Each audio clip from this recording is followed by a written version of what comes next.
Les avocats du docteur Kassory Fofana, ancien Premier ministre guinéen, ont exprimé leur indignation à l'encontre du parquet spécial de la Cour de répression des infractions économiques et financières (CRIEF). Lors d'une conférence de presse tenue dans l'après-midi du mardi 24 décembre 2024, ils ont accusé le parquet de bloquer l'exécution d'une décision judiciaire ordonnant le transfert de leur client dans un centre hospitalier approprié à son état de santé. Les fidèles chrétiens de Guinée, à l'instar de leurs coreligionnaires du monde, ont célébré la fête de Noël le mercredi 25 décembre 2024. Au diocèse anglican de Guinée, situé dans la commune de Kaloum, la messe a été dirigée par Sa Grâce honorable Jack Boston, archevêque de la province interne de l'Afrique de l'Ouest, évêque du diocèse anglican de Guinée et de Guinée-Bissau.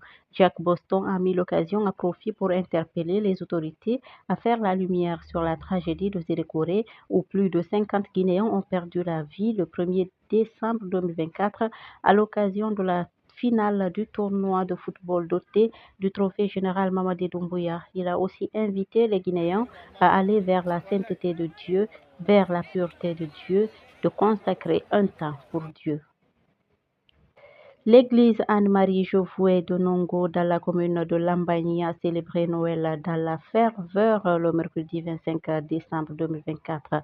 Parmi les fidèles présents, le ministre de l'Agriculture et l'Élevage, Félix Lama, qui s'est distingué par un discours marquant appelant à la paix, au vivre ensemble et à la cohésion sociale.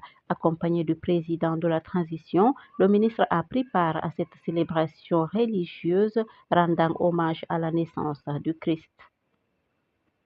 Un grave accident de la circulation s'est produit le mercredi 25 décembre 2024 à la Boucherie, un secteur relevant de la commune rurale de Linsan dans la préfecture de Kindia sur la route nationale Kindia-Mamou. C'est un minibus qui s'y est renversé après s'être violemment heurté à un camion. Le bilan fait état de 8 morts et de plusieurs blessés, dont certains grièvement. Selon les informations confiées à guinématin.com, le chauffeur du minibus a subitement perdu le contrôle de son véhicule.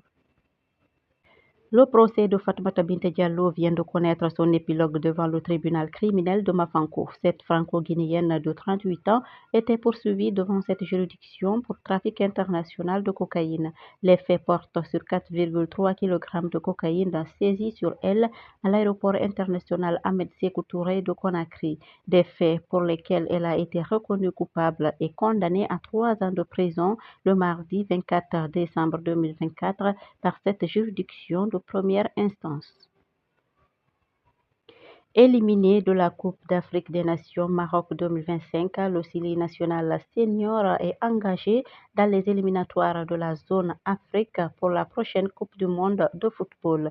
Il est logé dans le groupe G en compagnie du Mozambique, du Botswana, de l'Ouganda et de la Somalie. Interrogé lundi 23 décembre 2024 à sa descente de l'avion à l'aéroport de Conakry, Serou Guirassy a dit son optimisme pour une qualification historique de la Guinée à ce rendez-vous mondial. Tout est possible dans la vie. Après, voilà, là, on n'est pas distancé, il reste des matchs à jouer et on va faire tout notre possible pour aller en Coupe du Monde, ça c'est sûr, ça.